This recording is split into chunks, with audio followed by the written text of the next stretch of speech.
So Marlon's asked me, why improvisation? Yeah. And improvisation is the way that things happen. Mm-hmm. It is part of the nature of the way things come to be. Mm-hmm. When you look at the way, for example, a vine climbs a tree or a building, how did that vine come to take that path? And this is in a biological frame, okay? And so that is an improvisation between the way the rain falls, the way the shadows fall, the way the tree is, where the buildings are in relation to. There's an entire set of complex relationships that come to form the very, very elegant, in Japanese they call it wabi-sabi, the very elegant asymmetry that is in fact the symmetry of how that vine climbs a tree. That's improvisation. That's how things happen, that's how things change. It's something about symmetry and entropy coming together through a complex set of interrelationships and responses. Yeah. The other thing is that we get stuck. We think we're stuck.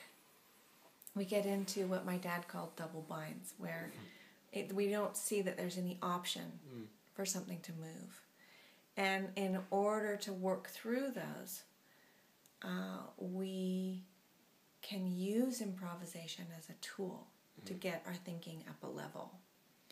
And that's important because the alternative is to go on feeling personally stuck, collectively stuck.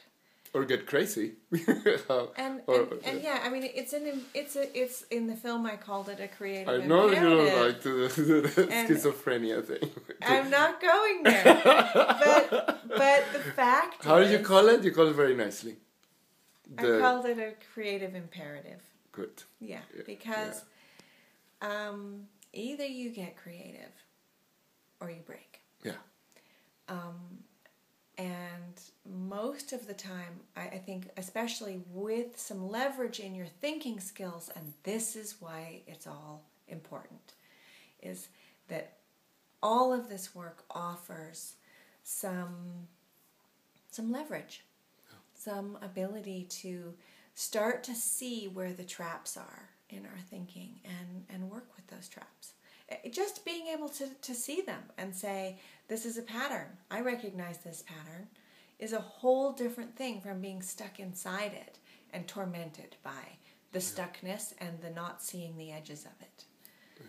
So it's an enormous tool on that level. And improvisation is sort of the next tool. Yeah. First you can see the trap, then you can play with it. Yes. Until you can start to figure out how it works. And that's great for you and me in our personal lives, and but also to be able to look at how nature's doing the same thing. Yeah.